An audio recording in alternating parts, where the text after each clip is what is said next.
तो यहाँ अणुगति सिद्धांत के अनुसार गैस का दाब। तो अभी हम अणुगति सिद्धांत पढ़े, उसमें पढ़ें कि जिस पात्र में गैस रखी जाती है उस पात्र की दीवारों पर गैस क्या लगाती है, दाब लगाती है। तो कितना दाब लगाएगी उसका हमको सूत्र निकालना है। ठीक है, तो एक मान लेते हैं कि हमारे पास कोई घनाकार बर्तन है और इसकी जो भुजा है वो क्या है, एल है, यहाँ से यहाँ तक। ठीक है, अब कोई कण है, इसमें गैस का कण है, तो मान लो ये कण जो है यहाँ से ऐसे जाता है और इस दीवार में क्या होता है, टकराता है। तो इसका जो कण है उसका द्रव्यमान कितना है, m, और जो वेग है वो उसका क्या है, vx। ठीक है, अब टकराया, टकराने के बाद फिर ये उससे दीवार से टकरा के वो क्या होगा, वापस लौटेगा। जब वापस लौटेगा तो इसका वेग क्या हो जाएगा, -vx। दिशा बदल गई ना, एक बार जब जा रहा था तो प्लस में vx है और लौटा तो क्या हो जाएगा, -vx। ठीक, तो जो हम ये चित्र बनाते हैं उस चित्र के बारे में थोड़ा सा हमको लिख देना है कि माना एक घनाकार बर्तन है, ठीक है, जिसकी कोर, इसके कोर बोलते हैं, घन की भुजा को हम क्या बोलते हैं, कोर, जिसकी कोर L है, इसके अंदर किसी कण का, गैस के कण का द्रव्यमान m है, उसका वेग x दिशा में, vx का मतलब x दिशा में वेग, x दिशा में वेग vx है, वो दीवार से टकराता है फिर उसी दिशा में वापस आता है, तो उसका वेग क्या होता है, -vx होता है। तो हमको क्या निकालना है यहाँ पर, संवेग में परिवर्तन। और ये मैं रेसिपी लिखा हूँ, इस हिसाब से हम फॉलो करते जाएंगे, पूरा डेरिवेशन आता जाएगा। तो सबसे पहले हमको क्या निकालना है, इसका संवेग में परिवर्तन। इसको क्या पढ़ेंगे, पी का मतलब संवेग और डेल्टा का मतलब हो गया संवेग में परिवर्तन। तो चलो यहाँ से मैं लिखना चालू कर देता हूँ ना। तो ये हुआ डेल्टा पी। तो जो संवेग का सूत्र होता है वो होता है द्रव्यमान गुणे वेग। क्या होता है, द्रव्यमान गुणे वेग। तो हम क्या करेंगे, जो बाद का वेग है ना, बाद का संवेग है, उसको पहले के संवेग से घटाएंगे, माने अंतिम संवेग माइनस क्या लिखेंगे, प्रारंभिक संवेग। तो अंतिम संवेग कैसे बनेगा, द्रव्यमान कितना है m और अंतिम वेग क्या माने है, -vx। तो अंतिम संवेग क्या हो जाएगा, -mvx। ठीक है, फिर प्रारंभिक संवेग, तो प्रारंभिक संवेग जो जाते समय था, तो ये m है और क्या है, vx। तो इसमें माइनस इसमें भी लगाएंगे, माइनस क्योंकि इसमें संवेग का अंतर निकाल रहे हैं।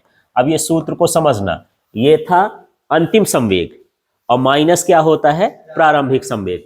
तो अंतिम संवेग इसके हिसाब से, तो m है लेकिन वेग का मान ऋण में है, दिशा उल्टी है, इसलिए यहां हो जाएगा -mvx। ठीक, फिर माइनस करके हमको घटाना है प्रारंभिक, तो प्रारंभिक का क्या हो गया, mvx, इसको घटाना है तो माइनस आ गया। ठीक है, इसको मैं लिख देता हूं वैसे मॉड लगा के। ठीक है, यदि इसका परिमाण ले लें, दिशा ना ले लें, तो ये हो जाएगा 2mvx। संवेग निकल गया, ये वाला स्टेप क्या हो गया, खत्म हो गया।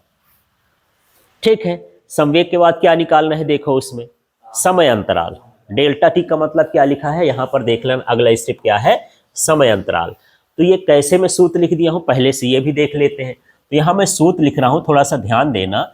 यहाँ पर मैं लिखा डेल्टा टी और यहाँ पर समय है, तो समय बराबर होता है दूरी बटे चाल। जैसे यहाँ से भी निकाल सकते हो, यदि मैं कहूँ, ये ज़्यादा सूत्र याद रहता है कि चाल बराबर क्या हो गया, दूरी बटे समय। अब मैं बोलूँ समय का सूत्र बनाओ, तो क्या हो जाएगा, समय बराबर क्या हो जाएगा, दूरी बटे चाल।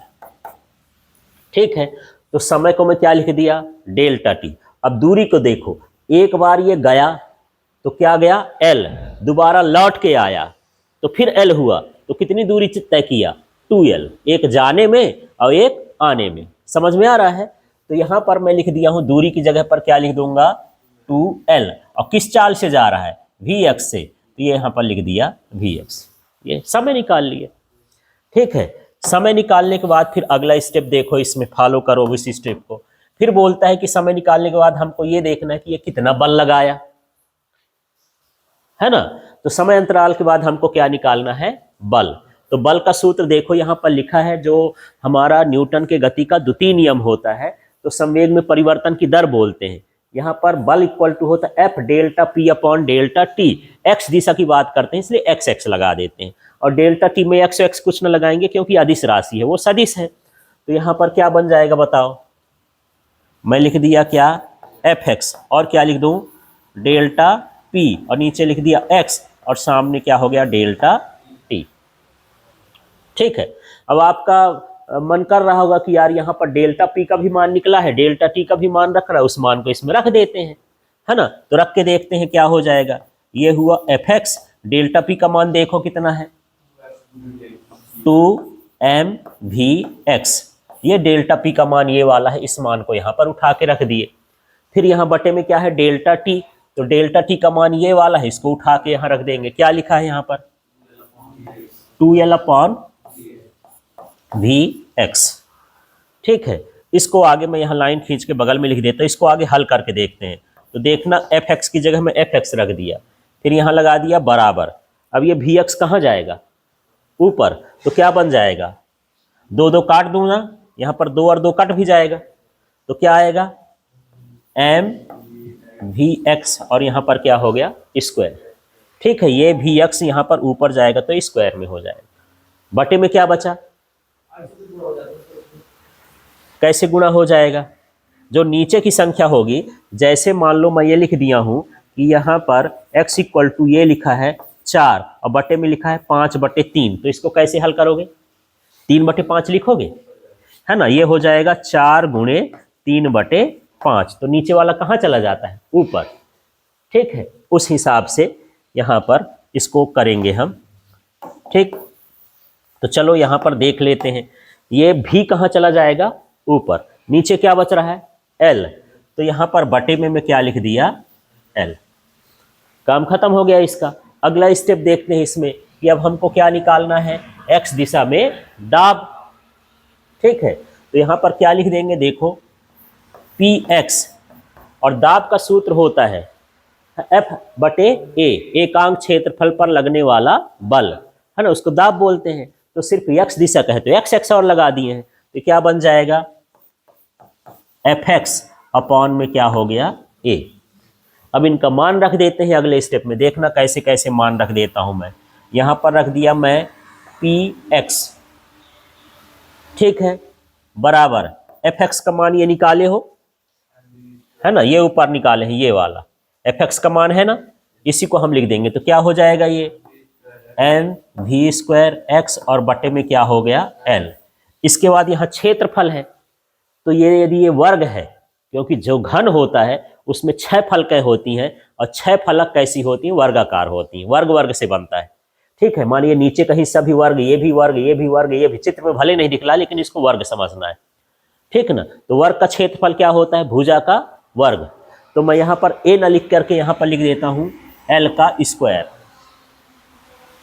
L स्क्वायर का मतलब भुजा का वर्ग हो गया। क्षेत्रफल माने किसी भी, जैसे इस सतह से टकराता है तो इसका मान यदि एक भुजा यल है तो चारों भुजा क्या होंगी यल यल होंगी, और वर्ग हो जाएगा। वर्ग के भुजा का क्षेत्रफल क्या होता है L स्क्वायर, तो यहाँ पर क्या लिख देंगे L स्क्वायर, भुजा का वर्ग। अब क्या हो जाएगा यहाँ देखो, अगले स्टेप में हम निकालेंगे Px इक्वल टू mv²x, और यहाँ पर ये L नीचे आ जाएगा, ये बटे का है ना, ऊपर बटे है, तो ऊपर वाला कहाँ आ जाएगा नीचे, तो ये क्या बन जाएगा L3। फिर Px इक्वल टू, अब मैं पूछूं आप लोग से कि यार घन के आयतन का सूत्र क्या होता है, हाँ L³ होता है ना, माने यल दिया है तो L3, A दिया है तो A3, मतलब भुजा का क्यूब होता है। ठीक है, तो यहाँ पर जो L³ है ये किसके बराबर कहलाएगा आयतन के, तो यहाँ पर मैं कैपिटल V लिख दिया, जो V का मतलब वहां पर आयतन बताने लगेगा। तो यहाँ जो हम कर रहे हैं कि चलो यार यहाँ पर A का मान हम L स्क्वायर लिख दिए, तो यहाँ लिख देंगे कि A बराबर क्या हो गया L स्क्वायर, इसलिए A की जगह पर क्या लिखे हैं L, यहाँ L³ की जगह क्या लिख दिए हैं V, तो यहाँ लिख देंगे कि L³ का मान कितना होता है V होता है। ठीक है, इस तरह से ये सूत्र आ गया। ठीक है, तो हम कितने कण का निकाले हैं, एक कण का निकाले हैं। यदि इसी तरह के इसमें कैसे कण हो, n कण हो, है ना, तो यहाँ पर अगले स्टेप में जब हम यहाँ निकाल लेंगे तो यहाँ पर हम निकालेंगे n कणों के लिए दाब। तो मान लो बहुत सारे कण हैं एक ही दिशा में जा रहे हैं, x है x दिशा में जा रहे हैं, तो क्या हो जाएगा देखना, यहाँ कैपिटल एन लिख देता हूँ कंफ्यूजन में न रहना, कैपिटल एन। तो यहाँ पर इधर कर दूं क्या? हाँ, अब देखना सूत्र लिख रहा हूँ, पी एक्स, ठीक है, बराबर समझना, वहां पर क्या लिखा है m, फिर क्या लिखा है v स्क्वायर, और क्या लिखा x। अब इसमें बार लगा देंगे। बार लगाने का मतलब पहले जब मैं लिखा था तो एक कण का लिखा था, अब मैं सभी कणों का लिख रहा हूं तो ये सभी कणों का वेग कहला जाएगा, सभी कणों का औसत वेग, है ना। जैसे 50 कण जा रहे हैं, कोई धीरे चल रहा है, कोई तेज चल रहा है, सभी का हम क्या निकाल ले, औसत वेग निकाल ले, तो फिर वो लगा देंगे। और यहां पर साथ में n का गुणा और हो जाएगा, बटे में क्या है v है, तो v लिख दिया। तो मैं सीधा सीधा इसको ऐसा लिख दूं तो ज्यादा ठीक रहेगा। फिर से देख लेते हैं, इसी सूत्र को मैं दोबारा लिख रहा हूं ना। तो यहां पर मैं क्या लिख रहा हूं, पी एक्स, कितने कणों का लिख रहा हूं, n कणों का। तो शुरू में n का क्या हो जाएगा, गुणा, अब बाकी पूरा सूत्र वही लिख देंगे m, फिर लिख दिया v स्क्वायर, लेकिन इसमें क्या लगेगा बार, और यहाँ x, और यहाँ पर क्या हो जाएगा, क्या, कैपिटल V। इस तरह से सूत्र बन जाएगा। ठीक है, ये समझ में आया। इस सूत्र भर में क्या क्या करना है, तो इस सूत्र में जब n लगा दोगे और उसमें क्या लगा दोगे, बार, उस बार का मतलब सभी कणों का औसत वेग, है ना। अब इसी तरह से जैसे x का आया, इसी तरह से किसका आएगा, पूरा यदि हम पूरा प्रोसेस करेंगे तो यही निकलेगा, तो पी वाई निकलेगा, पी जेड निकलेगा, है ना। तो यहां पर मैं लिख दिया अगली स्टेप में पी वाई बराबर, पूरा सूत्र वही लिख देना, एन एम वी बार का स्क्वायर, और क्या हो गया वाई, और नीचे क्या हो जाएगा वी। ठीक है, इसी तरह अब किसका निकाल दूं, पी जेड का, तो क्या हो जाएगा एन एम वी बार का स्क्वायर, और ये जेड अपॉन में क्या हो जाएगा वी। ठीक, तो एक एक्स दिशा का दाब कहलाया, एक वाई दिशा का दाब कहलाया, और एक किसका कहला गया, जेड दिशा का दाब कहला गया। अब मुझे कुल दाब निकालना है कि सब मिला के एक्स वाई जेड और सब मिला के दाब बताओ। अब मुझे क्या निकालना है, इन सबका कुल दाब निकालना है ना। तो यहां पर अगला स्टेप हम यहां पर देख लेते हैं। हम लोग यहां पर किसका निकाल लिए, एन कणों का। एन कणों के बाद हम पी एक्स निकाल लिए, पी वाई निकाल लिए, पी जेड निकाल लिए। अब हमको क्या निकालना है, सभी कणों का दाब। तो सभी कणों का दाब का मतलब ये हो जाएगा कि पी एक्स पी वाई और पी जेड को हम क्या कर दें, जोड़ दें, तो सबका निकल आएगा दाब, है ना। तो जब जोड़ेंगे तो देखना, यहां से अब मैं इसको हटा देता हूं ना, जगह थोड़ा हो जाएगी। हाँ, तो चलो अब अगले स्टेप में चलते हैं। अब हमको निकालना है यहां पास कुल दाब। क्या निकालना है, कुल दाब। तो ये हो जाएगा P X plus P Y plus P Z. ठीक है, इन सभी को मैं लिख देता हूं। तो इस सूत्र बताओ, पहले एक्स वाले का क्या है, N M V bar X, और क्या नीचे में क्या हो जाएगा वी। हाँ, स्क्वायर भी लिखेंगे, जो भी चीज है सारा कुछ लिख देंगे। ये एक्स का मान हो गया।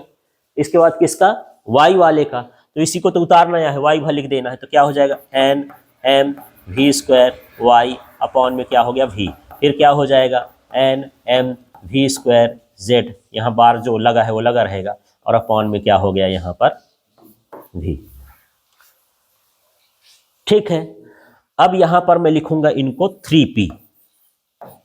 3p का मतलब ये है कि यदि हम px का दाब भी p मान लें, py का दाब भी क्या मान लें p, और pz का भी दाब मान लें p, माने सभी दिशाओं में जितना दाब इधर लगता है इस दिशा में, x दिशा में उतने दाब उस दिशा में, y में उतने ही दाब किसमें, z दिशा में। तो इसका मान भी p, इसका मान भी p, इसका मान भी p। तो p प्लस p मिलके कितने बन जाएंगे, 3p। तो यहाँ 3p लिख दिया। अब अगले स्टेप में देखो, इसमें क्या काम आ सकता है, एन एम अपॉन वी, अंदर क्या बचा V square X plus V bar, ये सॉरी स्क्वायर नीचे एक्स है ना, यहाँ स्क्वायर, और यहाँ क्या हो जाएगा वाई, फिर क्या हो जाएगा वी बार स्क्वायर, और ये हो गया जेड। इस तरह से ये सूत्र आ गया।